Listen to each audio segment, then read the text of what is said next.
Olá, começando mais um episódio do Vitrine Alternativa, esse podcast que conta histórias inspiradoras, divulga produtos, serviços. O Vitrine Alternativa é para isso, para dar voz às pessoas que querem se manifestar para o grande público da internet.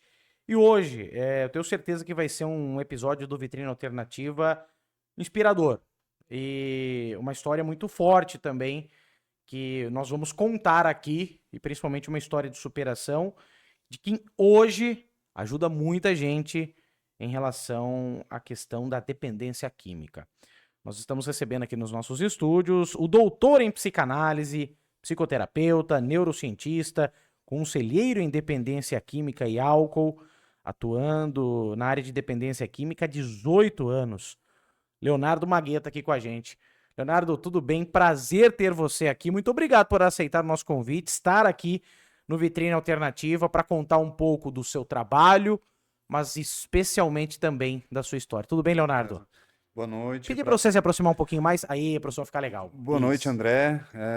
Eu que agradeço, né, pelo convite, pela abertura de poder apresentar um pouco mais esse trabalho sobre dependência, né? E juntamente este trabalho, uma história Sim. que vem antes desse trabalho.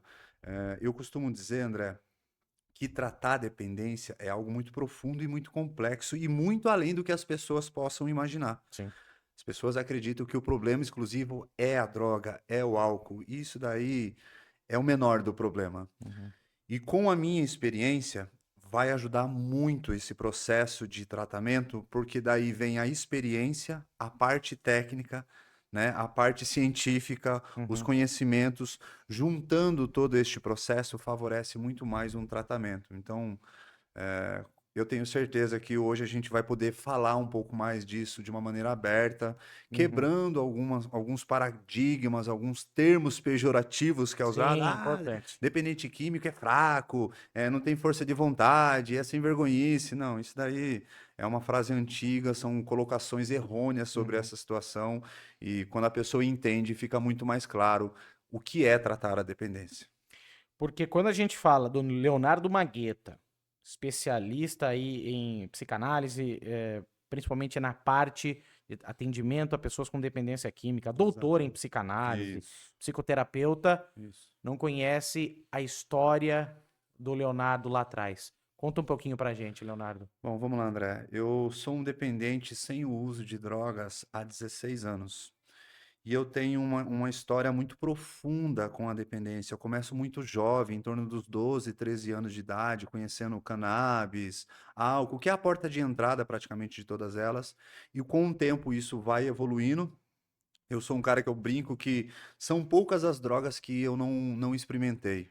Poucas. Do que falar de droga assim eu conheço. E o final dessa história, entre aspas, um final, né? Eu tô com 21 anos de idade já, com sérios problemas. Fiz uma mudança geográfica daqui da cidade de Sorocaba para Belém do Pará, na intenção de interromper. Consegui interromper por um tempo a química, mas eu não via a dependência como um transtorno. Eu não tinha essa visão. E rapidamente lá voltou a se instalar. Eu perdi o controle na vida também lá e voltei para cá. E aos 21 anos de idade, eu tenho a minha primeira internação, totalmente falido, totalmente cansado de usar, sem esperança nenhuma, só que muito jovem. E resumindo essa história, foram 5 internações quase que consecutivas, as duas últimas só que dá um espaço maior. E a última internação foi no ano de 2010. Eu estava em situação de rua, a minha família não me aceitava mais dentro de casa por todo o processo. E pesando 60 quilos, dormindo debaixo de ponte, dentro de construção, andando em linha de trem, pedindo dinheiro em semáforo, aquela coisa maluca de quem Uhum. está em situação de rua. E ali aconteceu uma situação muito forte, André, que eu fui fazer o uso, foi assim, como era a minha quarta tentativa, né? Eu caí depois da quarta internação, eu falei, chega, eu vou morrer usando. Eu decidi morrer usando. Eu já tinha alguns cursos de dependência química nessa época, já tinha trabalhado como monitor, conselheiro dentro de clínicas, mas tudo isso não foi válido. E aí eu já tava uns 2 meses mais ou menos na rua, eu peguei o crack, eu tava fumando crack nessa época, desci pra debaixo de uma ponte e comecei a chorar. E falando em voz alta, Deus, se você existe, me tira daqui. Porque se depender de mim, eu vou morrer. Eu decidi, eu escolhi morrer usando. E eu fiz o E mesmo uso. assim você pediu ajuda. Sim, eu não aguentava mais. Na verdade, a hora que eu vi a morte, eu assustei. A hora que eu me vi com 50 e poucos quilos, com o olho fundo, um buraco aqui, eu falei, cara, eu tô morrendo mesmo, eu vou morrer se eu continuar. E aí aconteceu essa situação, e recordando uma situação, há um ano atrás, eu já tinha recaído, já estava em situação de rua, Um ano antes desse, um né? ano antes. E eu fui preso pelo roubo de 3 edredons. Eu roubei 3 edredons numa caçamba de um carro, saí vender, fui pego em flagrante e fui preso por isso. Não sou ladrão, não sou bandido, mas a fissura era tão forte que foi a única alternativa que eu encontrei naquele momento. E quando eu fui preso, o meu pai, ele é um advogado, jornalista, inclusive, Olha só. e ele falou assim, ó, acabou, cara. Eu não quero ver você nem pintado de ouro. Isso há um ano atrás. E durante um ano eu fiquei limpo. Eu fui preso, eu saí da cadeia, fui para uma clínica e comecei a morar dentro de clínica para poder me distanciar do uso das drogas e do álcool, e consegui ficar exatamente um ano. E aí recaí, que foi essa que eu tô contando. E nessa eu desisti. E quando eu me vi morrendo, eu fui para debaixo dessa ponte e eu comecei a pedir ajuda para Deus. Falei, se você existe, me tira. Me mostra, porque se for por mim eu vou morrer. Acabou o uso, eu saí debaixo dessa ponte, eu subi a avenida. Assim que fechou o primeiro semáforo, eu fui num carro, era meu pai. Ah, na hora ele já parou o carro em cima da guia e falou: Cara, meu, olha pra você, velho. E fazia um ano que a gente não se via. Um ano que a gente não trocava porque eu tinha sido preso. Ele falou que não Cara, queria. é de arrepiar, hein? É. E aí ele falou: Meu, olha pra você, cara. Puta, esse não é meu filho, meu. Não é meu filho. Meu filho é inteligente. Ele mentiu um pouquinho. Meu filho é bonito. Meu filho é bonito. Meu filho é inteligente, forte, toca violão, canta, ajuda as pessoas. Esse cara aqui não é o meu filho. Quer ajuda? Quero ajuda. Mas mesmo assim, ele não me levou para casa esse dia, porque eu tinha um problema com a esposa dele não me aceitava dentro de casa, ele tinha outros filhos também. Uhum. Eu passei mais um dia na rua e no dia seguinte eu pedi ajuda. Eu fiz parte de um grupo que se chama Narcóticos Anônimos. Sim. E eu tinha um cara lá que era que eu tinha como um padrinho. E foi para esse cara que eu liguei. Ó, tô em tal lugar, eu quero ajuda, vocês vão me ajudar? Vamos. E aí aconteceu a minha internação dia 18 de fevereiro de 2010. E desde então eu cessei o uso das drogas e do álcool. Então, resumidamente, esse é um passado, né? Eu contei uma parte do uso, é muito mais profundo Com do que isso. certeza, com certeza. Os acontecimentos em uso e aonde foi interrompido. Então, com 25 anos de idade, eu tenho 41 atualmente, com 25 anos de idade, em 2010, foi zerado e ali eu recomecei a minha história com uma troca de. Eu não tinha uma troca de roupa, eu não tinha um documento, eu pesava 50 e poucos quilos e eu sobrevivi dentro de uma clínica por doação desses companheiros. A própria clínica me ajudava em algumas coisas e ali eu comecei toda a minha história, eh, de uma nova maneira de viver, de um jeito novo. Uhum. Só que assim, é uma virada de chave assim completa. Com certeza, eu imagino. A virada de chave partiu de você, né? Para você começar toda essa recuperação. Agora, Leonardo, acredito eu que você percebeu isso nas clínicas de dependência, muitas pessoas, muitos casos semelhantes ao seu, não sei se pior. Sim. Como é que foi conviver também com essas pessoas, e observar também essas pessoas nesse período em que você estava limpo, né? Como é que foi isso pra você? Você diz quando eu me internei? Isso, de ver outras pessoas também. Porque eu tenho um primo que é psicólogo, e eu, como Uhum. jornalista, já tive oportunidade também de frequentar casas terapêuticas, sítios, Sim, chácaras, em que as pessoas tinham a recuperação. Entrevistar essas pessoas. sim, E a gente observa histórias bizarras. sim, sim. O quanto essas histórias bizarras te chamou a atenção, e te alertou também quanto a isso? Existem histórias de todos os jeitos possíveis dentro de clínicas. Aquelas mais cabeludas possíveis e aquelas que não são tantas assim. É, com o tempo dentro de clínica, André, eu entendi que eu não levava ninguém dali.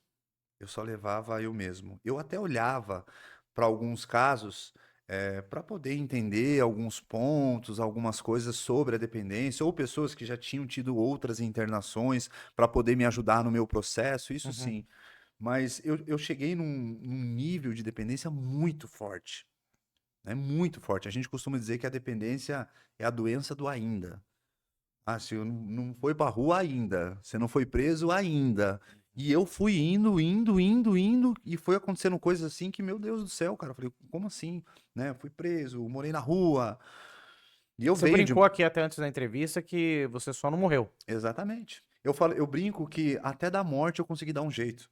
Quando ela veio perguntar, é você? Eu falei, não, é o outro. E ó, corri e consegui.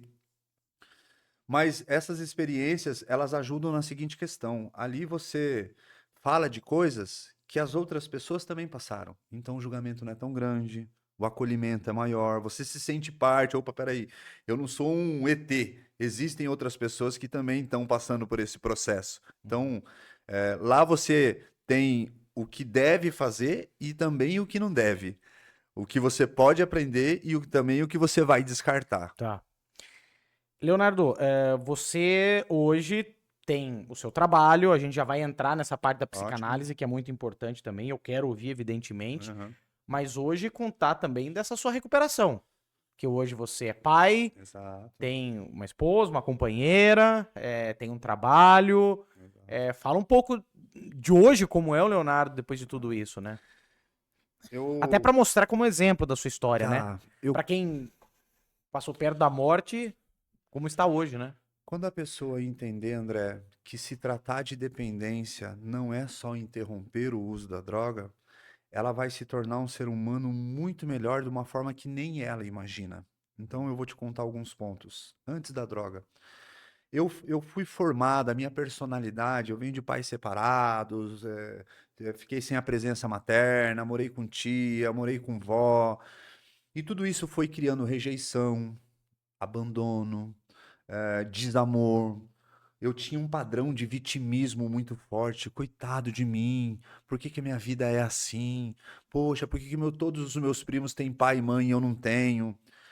E quando a droga chega na vida de um indivíduo desse perfil, a droga, ela anestesia tudo isso.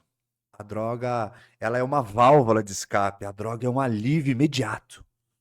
E quanto mais eu sentia isso, mais eu me drogava. Mais eu sentia isso, mais eu me drogava. Por que que eu estou dizendo isso? Porque uma pessoa que quer se recuperar, ela vai ter que fazer um tratamento muito profundo. Tanto que, indo até um pouquinho além, a dependência pela Organização Mundial da Saúde, ela é classificada como um transtorno de uso de substâncias. Não é o uso da droga. É um transtorno biopsicossocial multifatorial. E é aí que acontece o tratamento. Então, quando eu parava de usar, se eu voltasse a esse processo de vitimização, era automático. Eu já ia para o uso. E aí eu ia usar e não entendia nada. Mas como assim? Fiquei 6 meses internado, eu não queria mais usar. Por que que isso aconteceu? E através dos processos eu fui entendendo que eu tinha que tratar o além do interromper. Eu tinha que tratar de coisas mais profundas. Então, hoje, bom, eu vou falar mais uma coisinha. Dependentes que estão em planos de tratamento de verdade, não que interromperam só. Existe o Uhum. cara que interrompe, e existe o cara que interrompe e se trata. Tratamento psicológico, Sim. psicoterapia, possíveis medicações diante de alguns transtornos. Bom, esse cara, ele vai ser melhor até do que muito ser humano que nem teve problema com droga. Por que isso? Porque se ele não trata esse vitimismo, essa rejeição, esse abandono, ele volta a usar.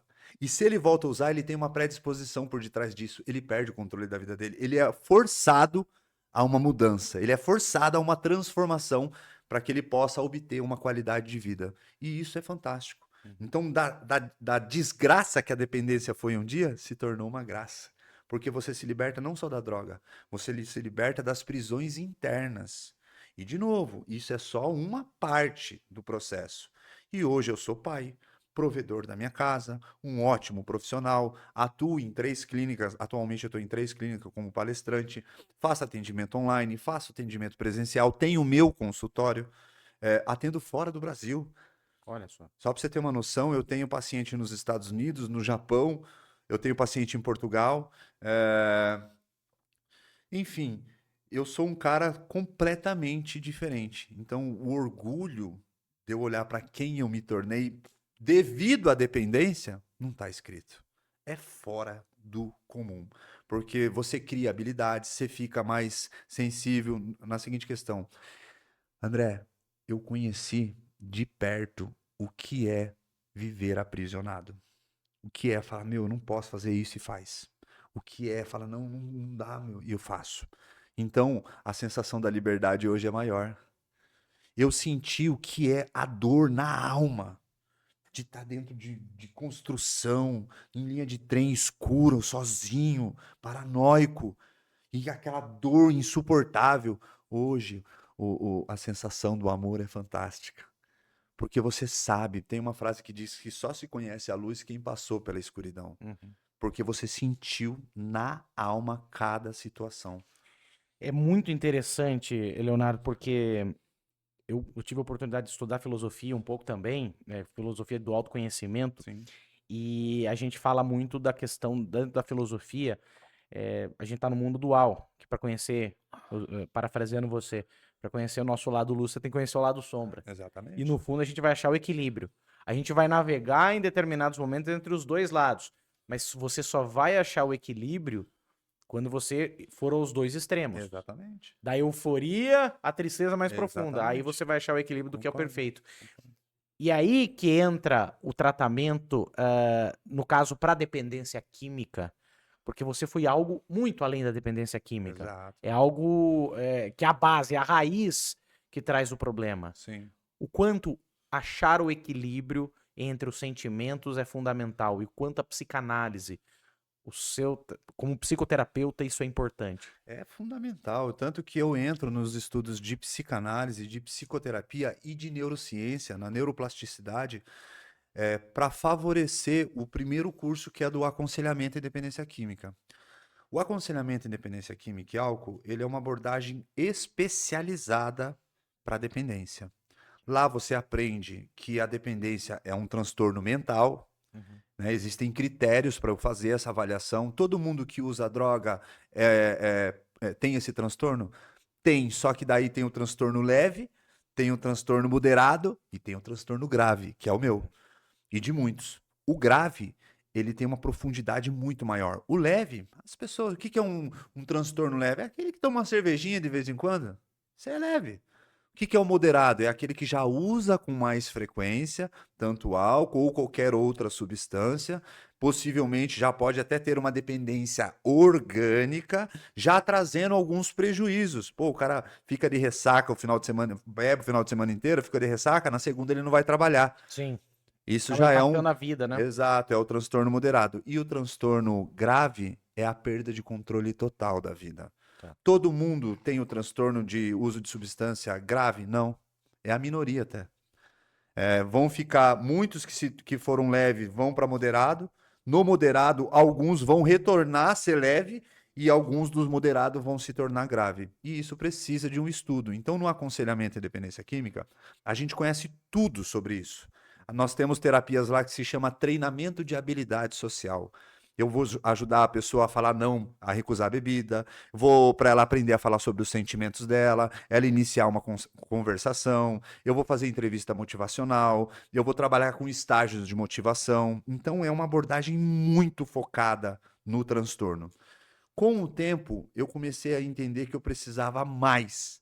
E aí veio a psicanálise, né? Porque antes do transtorno de uso de substâncias ser um transtorno biopsicossocial, existiam 4 modelos de doença. O primeiro modelo é o da doença, Uhum. é aquele hereditário. O indivíduo ele já nasce com uma predisposição. O segundo modelo é o modelo familiar, família muito desestruturada. Terceiro modelo, o psicanalítico. E o quarto modelo é o comportamental. O que eles fizeram? Pegaram esses 4 modelos e transformaram em biopsicossocial. Os 4 se tornou um só dentro do biopsicossocial. E dentro disso, na psicanálise, eu vou a fundo no pai, na mãe, que é uma porcentagem básica. 60 a 70% dos dependentes apresentam uma má relação com a figura paterna. A figura de limite, a figura de segurança é batata. Eu começo a conversar, tem uma dificuldade ali. A droga e o álcool entra nesse lugar. Então, por não ter o limite, por não ter essa segurança, por não ter aquela sensação de autoafirmação que a figura masculina passa para o filho, se encontra na droga. As pessoas nem sabem, nem imaginam disso. Sim. Quando eu vou tratar de um dependente, eu vou tratar dessa relação com ele na psicanálise. Na psicoterapia, a gente vai tratar mais a parte comportamental, né? O pensamento forma o sentimento forma o comportamento. O comportamento de uso começa lá no pensamento, nas crenças.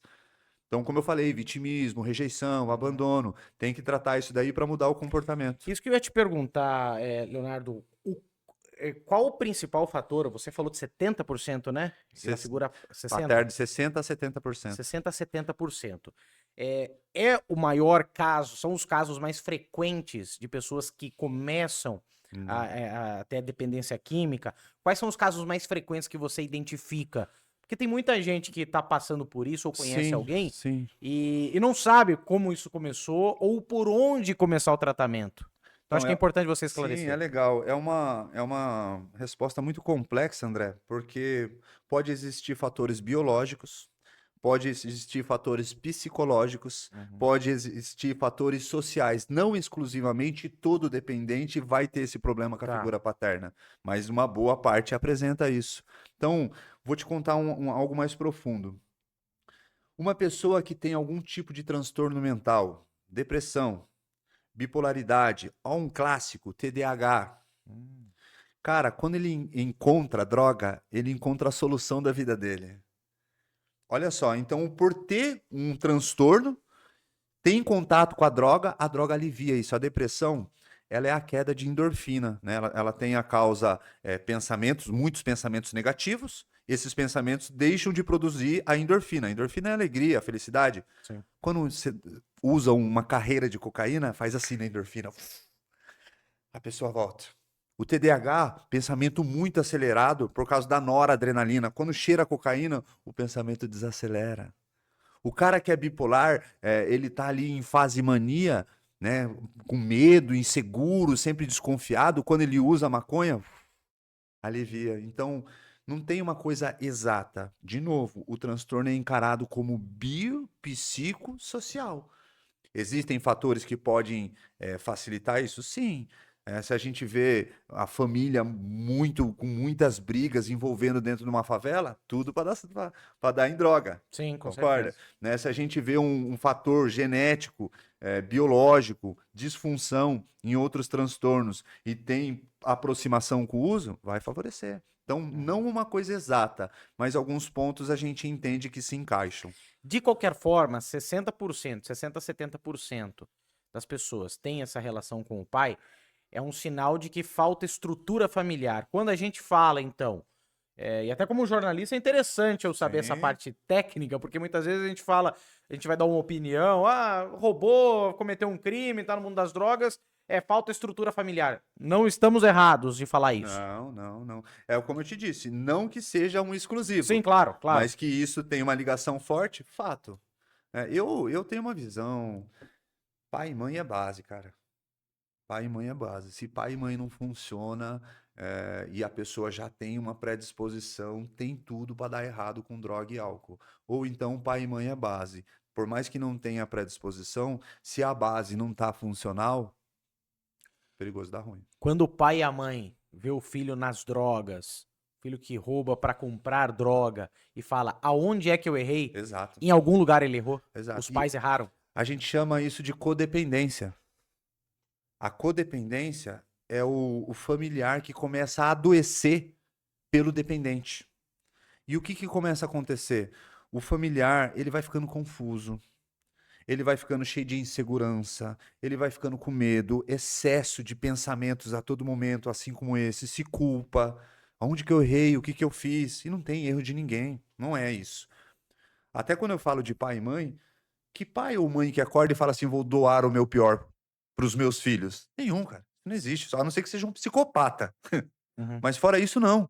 Eles erraram sem saber que erraram, mas acabou tendo uma realidade. Então, eh, a família é essencial no tratamento do dependente.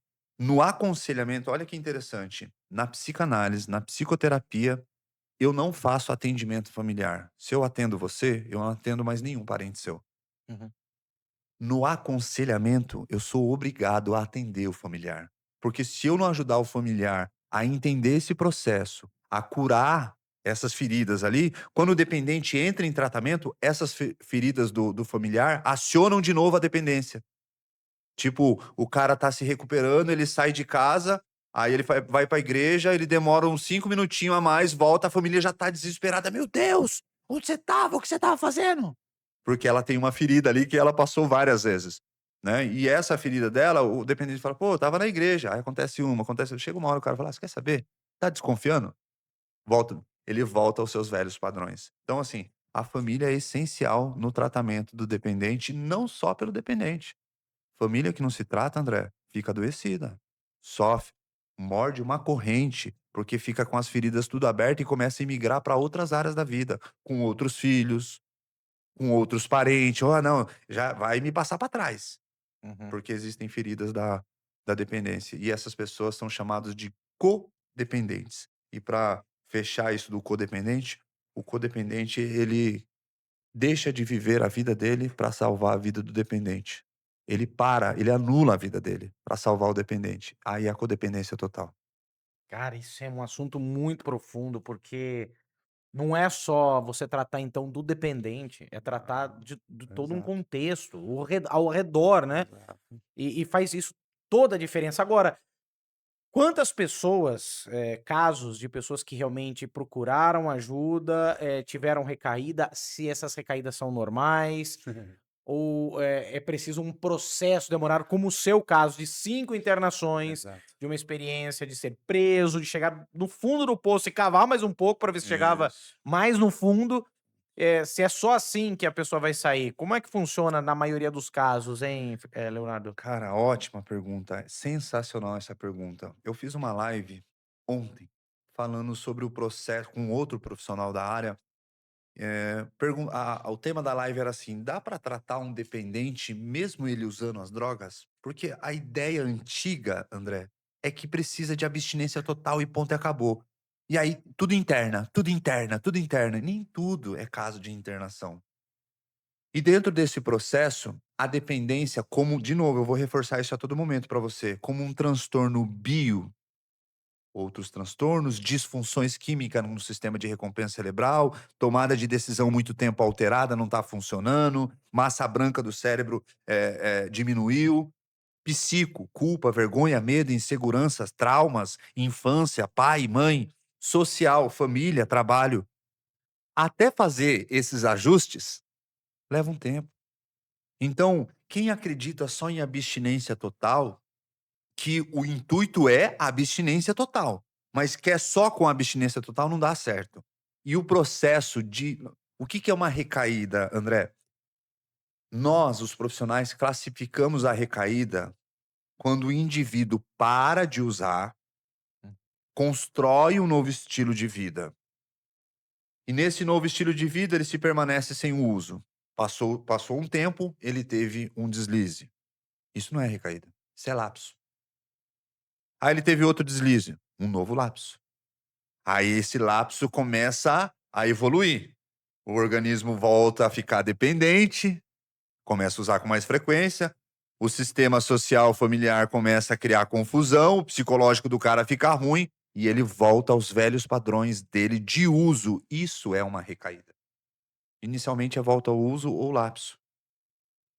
A volta ao uso ou lapso faz parte do processo. Não tem como. Como a gente está tratando bio, psicossocial, até ajustar isso leva um tempo. Então eu estou tratando do bio, ajuda o cara a sair da depressão. Indico ele para um psiquiatra, entramos com as medicações, faço a psicoterapia com ele. Na psicoterapia eu ajudo ele a entender determinados gatilhos, cuidando dos traumas dele. No sistema social a gente ajuda ele a estruturar de novo a rotina dele, só que passa um ponto despercebido. Que não dá para saber da história Uhum. de uma pessoa em poucas sessões, não dá para fazer todo esse ajuste medicamentoso em tão pouco tempo. E quando vê alguma situação, leva o indivíduo de novo para o uso. Só que isso não é fracasso. As pessoas encaram isso como fracasso. Eu, como profissional, não. Eu encaro isso como parte do processo que está sendo sinalizado algo que não está sendo visto e a gente precisa ter um pouco mais de cuidado e vamos ajustar isso. Para mim, isso é material para ajudar o indivíduo a realmente alcançar a abstinência total. Só que a ideia é, não, tem que ter abstinência total. E às vezes isso pode até prejudicar. Leva um cara em abstinência total, não trata da depressão, não trata dos traumas, o cara fica doido, fica maluco, se enforca, se mata. Então não, a abstinência total é um processo, é uma consequência de um caminho que vai acontecer e neste caminho, alguns conseguem de uma vez? Consegue. Uhum. Mas você pode perguntar, a maioria dos dependentes vão ter 2 tentativas, 3 tentativas, 5 tentativas, 10 tentativas, e aí conseguiram a abstinência total. Por quê? Porque foi um Foi processo. tratado. É. Mas é uma ideia muito pequena essa de, Cara. "Ah, não pode, não vai acontecer nunca mais". Não é, infelizmente não é uma Porque você verdade. tem várias facetas de um mesmo assunto. Se o problema é uma questão Ixi. de depressão, a depressão pode vir por vários fatores. Se você Exato, tratou um deles, tem um outro fator que leva à depressão, que vai levar você ao uso da droga. exato, Então é um círculo vicioso. exato. É muito difícil. Então é interessante você falar desse tipo do processo, porque muita gente encara realmente como fracasso, né? Não, e não é fracasso, é como eu te disse, é um processo profundo. É um processo muito além do que as pessoas imaginam. Olha só, André, eu vou te contar uma coisa. O cara que se tornou dependente, que tem o transtorno de uso de substâncias grave, é um cara que está usando, ele cria uma base, ele tem uma predisposição. A parte neurobiológica, o cara não alcança mais a sensação de prazer. Isso é dependência. Uhum. Vou te fazer uma pergunta. Quando o cara toma uma, quando o cara cheira uma carreira, quando o cara fuma algo e não encontra prazer naquela primeira dose, o que que ele faz? Ah, vai pra uma coisa mais forte. Ele quer de novo, e talvez até mais forte, mas ele quer, ele quer. Isso é uma compulsão física, o organismo tá pedindo prazer, junto a uma obsessão mental, quero mais, quero mais. Tô jogando, vou jogar mais. Tô bebendo, vou beber mais. Tô cheirando, vou cheirar mais. Isso é a predisposição. E essa profundidade as pessoas não entendem. Todo mundo que toma cerveja se torna um alcoólatra? Um alcoolista, né, nem usa mais o termo alcoólatra. Se torna um alcoolista? Não, por quê? Porque não tem a predisposição, não Uhum. desenvolve. O dependente desenvolveu e através disso, isso aqui se chama, é o nosso pré-frontal, Sim. é o nosso córtex central, a nossa tomada de decisão. O cara usou tanta substância por causa dessa predisposição, usou, que ele foi alterando esse córtex. Tem uma massa branca no nosso cérebro ligada ao córtex central. Essa massa branca vai enfraquecendo. A tomada de decisão do cara para de funcionar. Por isso que o cara deixa a família de lado. Por isso que o cara vende o relógio dele para usar. Por isso que o cara vai pra rua. E lógico, cada droga atua de uma maneira, E é né? possível recuperar A isso? tomada de decisão, com certeza. Só que demora. Tanto que nos primeiros anos, o que que a gente faz? Estrutura o paciente com situações, com lugares, com ambientes, com novas amizades, para não colocar ele em nenhuma situação de risco. Porque se ele entrar numa situação de risco, a tomada de decisão não está funcionando. Ele vai agir muito mais na emoção do que na razão. O dependente, ele não usa mais por prazer. Ele está em sofrimento total. Ele está vivendo barbaridades que só ele sabe. Ele usa para fugir da realidade. Ele usa para anestesiar as dores dele. Então, se colocar ele em situações de risco, a tomada de decisão não tá funcionando. E eu explico isso para as famílias ficam assim comigo: "Nossa, eu achava que era sem vergonhice. Eu achava que é falta de vergonha na cara. Eu achava que era só ter boa vontade". Quando elas começam a me escutar e ver a profundidade da forma que eu explico, elas mudam completamente a visão delas sobre dependência. Leonardo, cara, que assunto palpitante e forte. Principalmente você contando da sua história, você falando dessas experiências, indo tão a fundo nesse assunto que é muito polêmico e que, sem dúvida alguma, muita gente conhece alguém que passou por isso e passa por isso. Exato. Então, acho que é muito importante. Aliás, eu vou deixar o contato do Leonardo Magueta aqui na descrição do vídeo, para inclusive que muitas pessoas que estão nos acompanhando compartilhem esse vídeo Isso, para quem está precisando, exato. conhecer um pouquinho mais também do trabalho do Leonardo, para saber um pouco mais sobre, essa especialização aí em atendimento a pessoas com dependência química, dentro da psicanálise, dentro Isso. da psicoterapia. Muito legal e eu acho assim, a gente conversa aqui no Vitrine Alternativa, fala de ideias, inspiradoras, de inspirar as pessoas por meio das histórias contadas. Eu acredito que, sem dúvida alguma, você é uma história inspiradora, Com Leonardo. E certeza. que ajuda hoje, por meio do seu trabalho, a movimentar a vida e salvar a vida de muitas pessoas. Te contar uma coisa rapidinho. Claro, fica à vontade. Quando todo esse processo começou, em 2005, eu me internei, saí, me internei de novo, e aí eu decidi morar na clínica. Eu falei, não, vou morar aqui, vou ficar aqui, vou aprender todo esse processo. Aí voltei para casa, e aí dei um tempo, sabe, de trabalhar com isso, né? Eu só trabalhava com isso nessa época. Uhum. E aí meu pai falava assim para mim, vou te contar uma coisa, cara. Olha só que loucura, e une todas essas histórias. Deus te deixou viver o inferno. Deus te deixou ir até lá e sentir isso na pele. Sabe para quê? Para que você possa salvar as pessoas de lá. Você sabe como sair de lá. Você entendeu como é o processo de sair do inferno e voltar a viver a vida. Então, faça isso da melhor maneira possível. E hoje, e nessa época eu ficava, tá falando isso aí pra eu ficar internado. Não quer que eu volte para casa. E hoje eu atuo nesse campo de todos os meios possíveis. Eu perdi as contas já, André, de quantas vidas eu salvo, de quantas famílias eu salvo, de quantas pessoas eu consigo orientar. Ó, é internação. Não, não é internação. Vamos fazer um tratamento ambulatorial. A gente consegue. Ó, é internação compulsória. Se a família não fizer, seu filho vai morrer. Esse é o maior ato de amor que você pode ter pelo seu filho. Ele perdeu a tomada de decisão dele. Ele vai morrer ali. Aí a família entra. Então, assim, fantástico. Eu falo que a produção do meu trabalho é a vida. Leonardo, parabéns pelo seu Obrigado, trabalho. Eu só querido. posso dizer isso. Parabéns pela sua Obrigado, história, obrigado. que é uma história que, sem dúvida alguma, inspira. E eu fico muito feliz. E é bacana quando a gente entra numa vibe de passar informações, passar a história das pessoas, contar histórias inspiradoras, tentar promover no meio de um mundo que é só notícia ruim, sabe, é tragédia. Exato. Quando a gente traz essas histórias, eu fico muito feliz e realizado, porque o objetivo nosso do Vitrine Alternativa era justamente esse. Legal. Muitas vezes você não tem um espaço para ter para contar a sua história. Exato. E a gente tá contando essa história e propagando essa história Sim, para muita gente. Então eu queria agradecer demais, viu, eu que Leonardo? agradeço. Foi muito legal, de fato, espero que por meio desse podcast, desse episódio do Vitrine Alternativa, a gente consiga inspirar outras pessoas e dar luz na vida de muita gente, viu? Obrigado Legal. demais. Eu vou te falar, você vai ter que voltar de novo, cara. Bora, bora Que que não esse tem assunto aí como. dá pra gente, nossa, ir Não. longe de todos os jeitos que você possa imaginar, cara. Cara, É bem demais. legal. Demais, demais. Legal. Obrigado, viu, Leonardo. Eu que agradeço, André. Obrigado pela participação aqui no Vitrine Alternativa. Eu acho que é um conteúdo aí que é até necessário nesse Sim, tempo, né? A gente vive um século maluco, com certeza. muita informação. Hoje não é só dependência de droga, existe dependência de jogo, de Que a tigrinho, gente nem entrou nesse assunto, hein.